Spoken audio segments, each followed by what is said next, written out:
يا أيها الناس اعبدوا ربكم الذي خلقكم والذين من قبلكم لعلكم تتقون الذي جعل لكم الأرض فراشا والسماء بناء وأنزل من السماء ماء فأخرج به من الثمرات رزقا لكم فلا تجعلوا لله أندادا وأنتم تعلمون.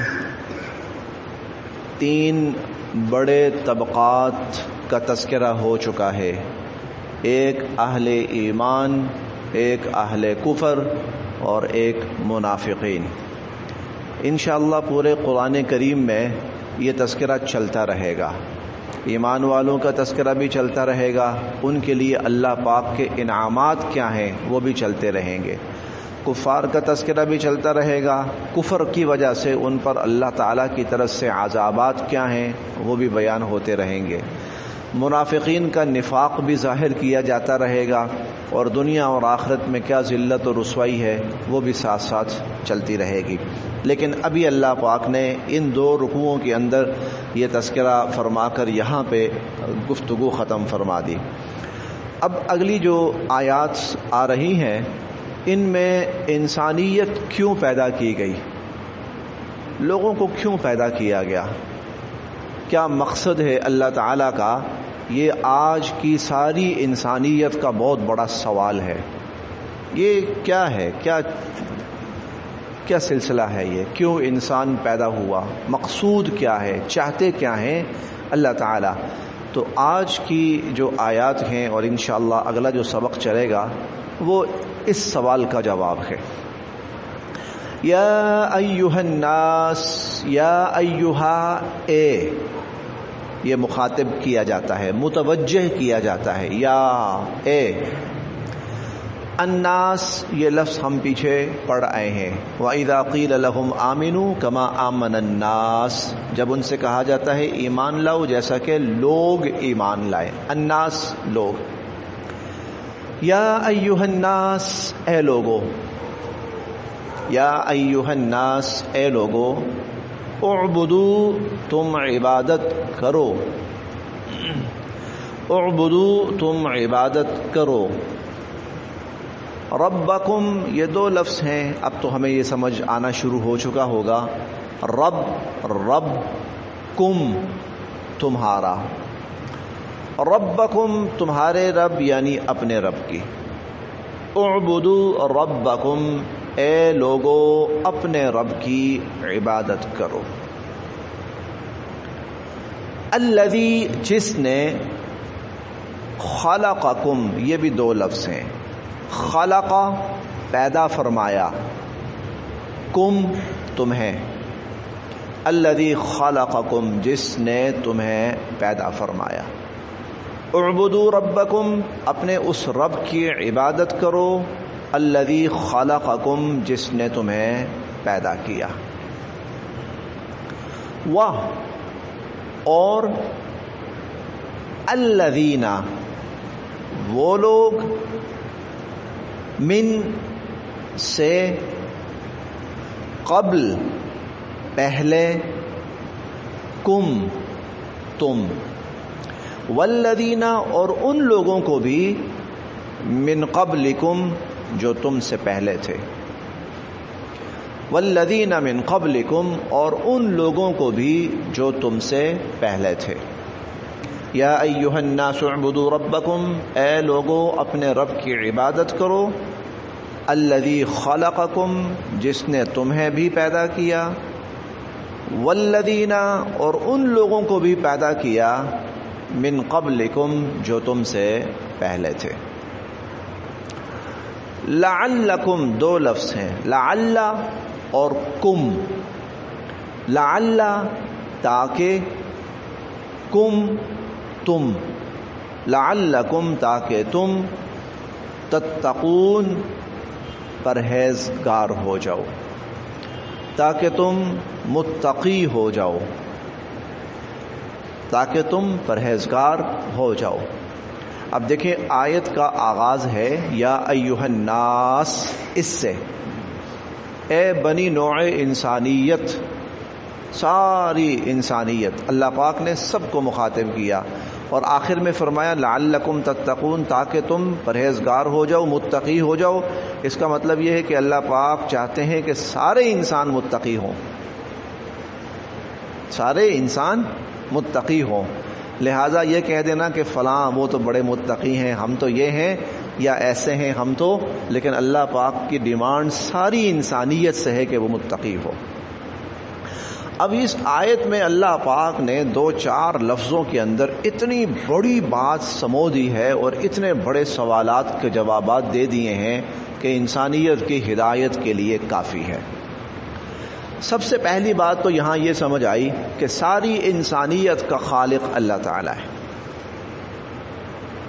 چاہے وہ ہم جو موجودہ دور میں ہیں ہمارے دور کے انسان ہیں یا ہم سے پہلے کے انسان ہیں۔ اب قیامت تک لوگ آئیں گے پڑھیں گے تو ان کے لیے بھی یہ آیت اسی طرح ہے کہ چاہے وہ یا ان سے پہلے جتنی انسانیت گزر چکی ہے، تو پہلی بات تو یہ ہے کہ سب کا خالق اللہ تعالی ہے۔ دوسری بات یہ ہے کہ اللہ تعالیٰ نے جو انسان کو پیدا فرمایا ہے تو پیدا فرمانے کا مقصد یہاں یہ بیان فرمایا ہے کہ اعبدوا ربکم، عبادت رب، اپنے رب کی عبادت کرو۔ تمہیں پیدا کیا، اعبدوا ربکم، اپنے رب کی عبادت کرو جس نے تمہیں پیدا کیا۔ گویا پیدا کرنے کا مقصد اللہ تعالیٰ کی عبادت کرنا ہے۔ تیسری بات لعلکم تتقون، اس عبادت سے مقصد کیا ہے اللہ تعالیٰ کا؟ اچھا، پیدا اس لیے کیا کہ عبادت کرو، عبادت سے کیا ہوگا؟ عبادت سے مقصود کیا ہے؟ لعلکم تتقون، تاکہ تم پرہیزگار ہو جاؤ۔ اب یہاں ہم نے تقویٰ کو سمجھنا ہے جو سب سے اہم چیز ہے، جو ساری گفتگو کا لب لباب اور خلاصہ نکلا کہ اللہ تعالیٰ ہم سب کو متقی بنانا چاہتے ہیں، اور اللہ تعالیٰ چاہتے ہیں کہ ہم سب متقی بنیں۔ اسی لیے ہم کئی جگہ پڑھیں گے یا ایھا الناس اتقوا ربکم، اے ساری انسانیت تم سب اپنے رب سے ڈرو، اپنے رب کا تقوی اختیار کرو۔ یہ دلچسپ بھی ہے اور اہم بھی بہت ہے۔ یہ جو تقوی ہے نا، تقوی، یہ قرآن کریم میں بہت استعمال ہوگا یہ لفظ، اور اللہ تعالیٰ کے جو انعامات ہیں دنیا میں ہوں یا آخرت میں ہوں وہ ان متقین کے لیے ہوں گے۔ اعدت للمتقین، جنت تیار کی گئی متقین کے لیے۔ ان للمتقین مفازا، متقین کے لیے کامیابیاں ہی کامیابیاں ہیں۔ ان المتقین فی جنات ونہر، جو متقین ہوں گے وہ جنتوں میں اور نہروں میں ہوں گے۔ ان المتقین فی ظلال وعیون، جو متقین ہوں گے وہ سایوں کے اندر اور چشموں کے اندر ہوں گے۔ اور وہ ہم پڑھیں گے قیامت کے روز جو پل صراط ہے اس میں سے ہر کوئی گزرے گا، ہر کوئی پل صراط پر سے گزرے گا۔ وَإِن مِّنكُمْ إِلَّا وَارِدُهَا، تم میں سے ہر ایک نے وہاں آنا ہی آنا ہے۔ کان علی ربک حتما مقضیا، یہ آپ کے رب کا قطعی اور حتمی فیصلہ ہے۔ ثم ننجی الذین اتقوا، پھر ہم نجات دیں گے تقوی والوں کو۔ ونذر الظالمین فیہا جثیا، اور جو ظالم ہوں گے تو ان کو گھٹنوں کے بل ہم اس نیچے جہنم کے اندر گرا دیں گے اور وہاں چھوڑ دیں گے۔ تو متقی بننا ہم شروع میں پڑھ کے آئے ہیں، ھدی للمتقین، قرآن کریم ہدایت ہے متقین کے لیے۔ تو یہ بڑا اہم ترین موضوع ہے قرآن کریم کا، تو آج تھوڑا سا اس کو سمجھتے ہیں۔ اس سے پہلے ایک دو مثالیں عرض کرتا ہوں۔ ابھی نا یہ حالیہ ایک بہت بڑی بیماری آئی ہے کووڈ-19 کے نام سے، کورونا کے نام سے۔ اس میں ایک لفظ بہت زیادہ زبان زد عام ہوا ہے، وہ ہے کہ انسان کا قوت مدافعت، انسان کی قوت مدافعت، امیونٹی سسٹم، مدافعاتی نظام اندر کا۔ اب معلوم یہ ہوا ہے کہ انسان کا جو ایک قوت مدافعت ہے، مدافعاتی نظام ہے، اگر وہ اس کا ٹھیک کام کر رہا ہے تو انسان کا پورا وجود ایکٹیو ہے، اور خدا نخواستہ باہر سے کوئی بیماری حملہ آور ہوتی ہے تو وہ قوت مدافعت خود ہی اس کا مقابلہ کر کے اس بیماری کو ختم کر دیتی ہے۔ چنانچہ زور اس بات پہ ہوا کہ اپنی جو قوت مدافعت ہے اس کو زیادہ سے زیادہ بحال کریں اور بہتر کریں، اور جس شخص کا امیونٹی سسٹم جتنا اسٹرانگ ہے وہ اتنی ہی بہتر زندگی گزار سکتا ہے، اور بیماریوں کے خلاف نبرد آزما بھی ہو سکتا ہے اور مقابلہ بھی کر سکتا ہے۔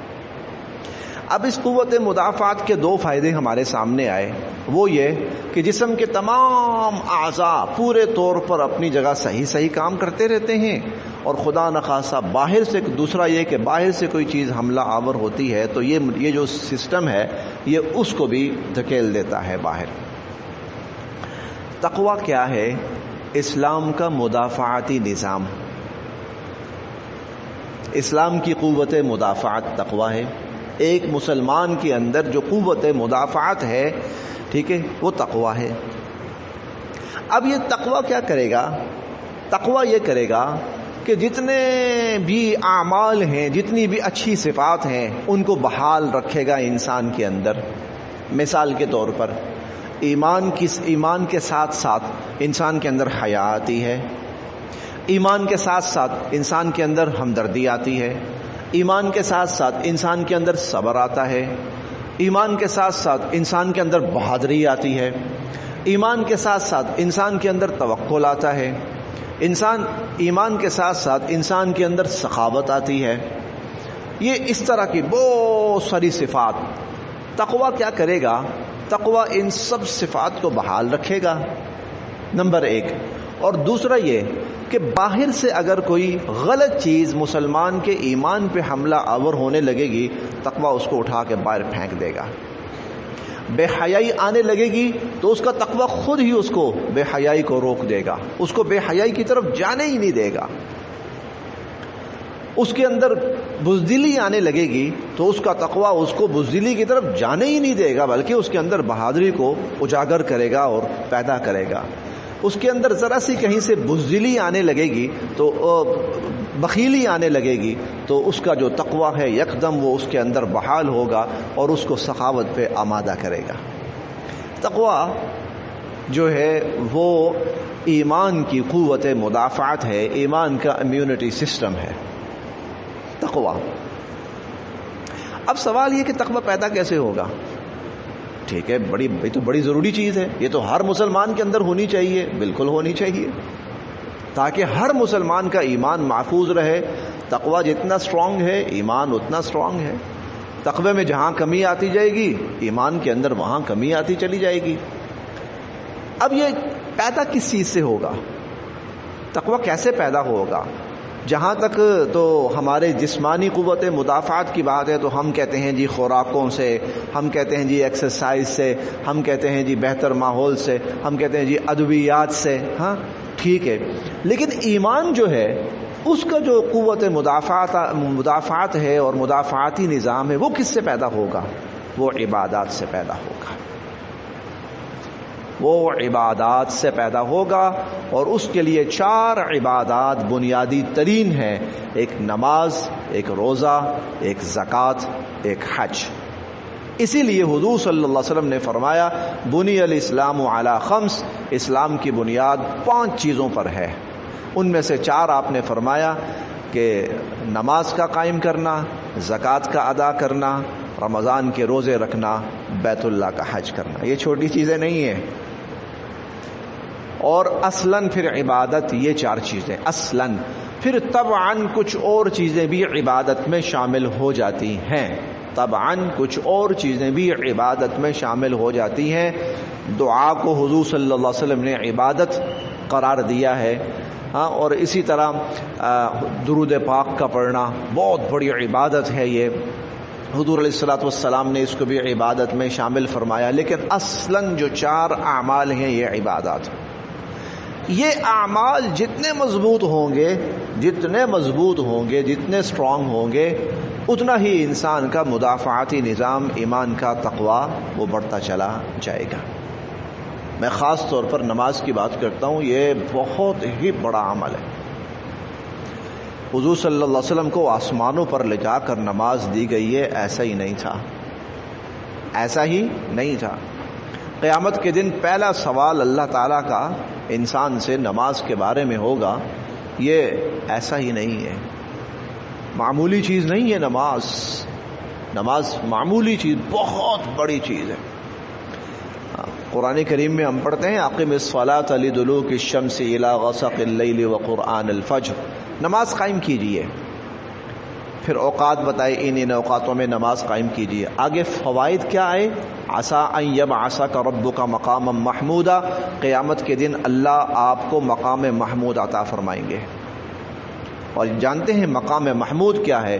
مقام محمود یہ ہے قیامت کے دن سب پریشان حال ہوں گے، انبیاء علیہم السلام بھی تھوڑے سی گھبراہٹ کسی کیفیت میں، لوگ ان کے پاس جائیں گے کہ اللہ پاک سے دعا کریں کہ اللہ پاک یہ کیفیت ختم فرمائیں اور حساب کتاب شروع فرمائیں، تو انبیاء علیہم السلام انکار کر دیں گے، آج نہیں۔ کرتے چلتے چلتے حضور صلی اللہ علیہ وسلم کے پاس آئیں گے تو آپ فرمائیں گے ہاں میں چاہوں گا، ہاں میں سفارش کروں گا اللہ تعالیٰ کے حضور۔ اب آپ تشریف لے کے جائیں گے، اللہ پاک کے عرش کے سامنے سجدہ ریز ہوں گے اور وہاں ایک سجدہ فرمائیں گے، واللہ عالم وہ کتنا طویل سجدہ ہوگا۔ اس سجدے میں اللہ پاک کی وہ حمد بیان فرمائیں گے کہ نہ اس سے پہلے کسی نے ایسی حمد بیان کی ہوگی، نہ اس کے بعد کوئی ایسی حمد بیان کر سکے گا۔ حضور علیہ الصلوۃ والسلام فرماتے ہیں اب مجھے بھی نہیں پتا، اللہ پاک اس وقت وہ کلمات خود میری زبان پر جاری فرمائیں گے۔ اب جب یہ مقام محمود ملے گا، اللہ پاک کی حمد بیان ہوگی، پھر اللہ پاک ارشاد فرمائیں گے ارفع رأسک، اپنا سر مبارک اٹھائیے، سل تعطا، مانگے اب آپ کو دیا جائے گا، اشفع تشفع، سفارش کریں آپ کی سفارش قبول کی جائے گی۔ اتنا بڑا اعزاز حضور صلی اللہ علیہ وسلم کو وہاں حاصل ہوگا۔ کھر بہا کھر بہا کھر انسانیت، سب کی نظریں ایک ہستی کی جانب، امید صرف ایک، حضور علیہ الصلوۃ والسلام کی ذات۔ وہ مقام محمود پہ پہنچے، سجدہ ریز ہوئے، اللہ کی رحمت کا دروازہ کھلا ہے، اللہ فرماتے ہیں دنیا میں نماز قائم کریں، قیامت میں اللہ آپ کو ایک صلہ اس کا یہ عطا فرمائیں گے کہ مقام محمود عطا فرمائیں گے، ایک صلہ۔ تو نماز بہت بڑا عمل، یہ دنیا کے اندر تقوی پیدا کرنے والا۔ تو عبادات کا جو مقصد ہے وہ ہے انسان کے اندر تقوی کا حصول، تقوی کا پیدا ہونا، تقوی کا مضبوط ہونا۔ اور تقوی کیا ہے؟ ایمان کا مدافعاتی نظام، مدافعاتی سسٹم ہے۔ تو یا ایھا الناس اعبدوا ربکم، اے لوگو اپنے رب کی عبادت کرو، الذی خلقکم، جس نے تمہیں بھی پیدا کیا، والذین من قبلکم، اور تم سے پہلوں کو بھی پیدا کیا، لعلکم تتقون، تاکہ تم پرہیزگار ہو جاؤ۔ ایک غلط فہمی تو دور ہو گئی کہ تقوی شاید کچھ مخصوص لوگوں کے لیے ہے، وہی متقی ہوں، ہم تو دنیا دار ہیں، ہم تو گناہ گار ہیں، ہماری تو خیر ہے۔ لیکن آج پتہ چلا کہ تقوی اللہ تعالیٰ کی طرف سے ہر انسان کے لیے ضروری ہے۔ الذی، جس نے جعل، بنایا، اللہ تعالیٰ کی ذات، الذی جس نے، جعل بنایا، لکم تمہارے لیے، الارض زمین کو، ارض زمین، فراشا، ہماری اردو زبان میں عام استعمال ہونے والا لفظ فرش، فراشا، فرش بنایا جس کے اوپر انسان بیٹھتا ہے، چلتا ہے، پھرتا ہے، دوڑتا ہے، بھاگتا ہے، یہ بچھونا، بچھی ہوئی جگہ۔ الذی جس نے، جعل بنایا، لکم تمہارے لیے، الارض زمین کو، فراشا فرش، اللہ تعالیٰ کی ذات جس نے تمہارے لیے زمین کو فرش بنایا۔ والسماء، اور السماء آسمان، بناء چھت، اور آسمان کو چھت بنایا، زمین کو فرش بنایا اور آسمان کو چھت بنایا۔ اور انزلہ اتارا، نازل کیا، نزول نازل کرنا، وانزل اور اتارا، من السماء من سے، السماء آسمان، ماء پانی، وانزل اور اتارا، من السماء آسمان سے، ماء پانی یعنی بارش، فاخرج اخرج اخراج سے ہے، خروج، خاص طور پر جو لوگ عرب ممالک میں آتے جاتے ہیں تو خروج کا لفظ سنا ہوگا انہوں نے، اخرجا خروج نکلنا، نکالنا، فاخرجا پھر نکالی،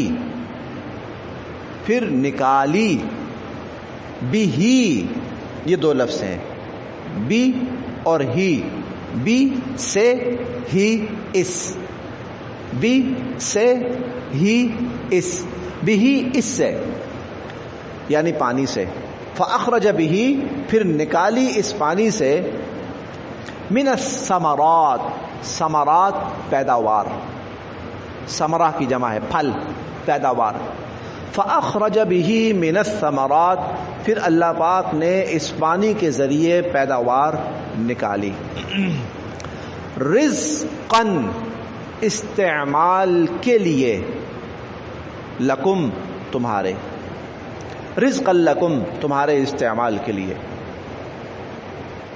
تمہارے استعمال کے لیے۔ یہاں ہم صرف اس کو کھانے تک محدود نہیں کر سکتے، رزق کو کھانے تک محدود نہیں کر سکتے، اس لیے کہ زمین سے انسان کی جسمانی ضرورت کی ہر چیز نکلتی ہے، چاہے لباس ہے اور چاہے وہ خوراک ہے اور چاہے وہ ادویات ہیں اور چاہے وہ رہائش کا سامان ہے اور چاہے وہ آرائش کا سامان ہے، وہ سب زمین سے نکلتا ہے۔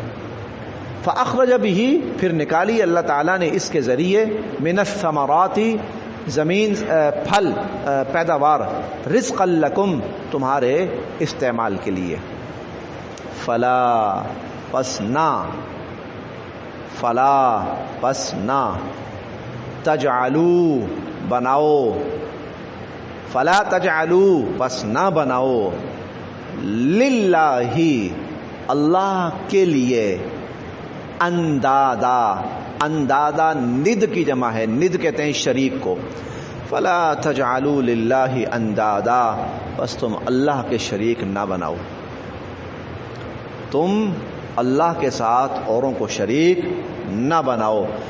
خالق ہے انسانوں کا بھی، خالق ہے زمین و آسمان کا بھی، خالق ہے وہ ہواؤں اور بارشوں کا بھی، تو کسی اور کو اس کے ساتھ نہ ملاؤ کہ وہ اس کے ساتھ کوئی اور بھی خالق ہے، کوئی اور بھی زمین بنا رہا ہے، کوئی اور بھی آسمان بنا رہا ہے، کوئی اور بھی رزق دے رہا ہے، کوئی اور بھی زمین سے پیداوار نکال رہا ہے، کوئی اور بھی بارشیں برسا رہا ہے۔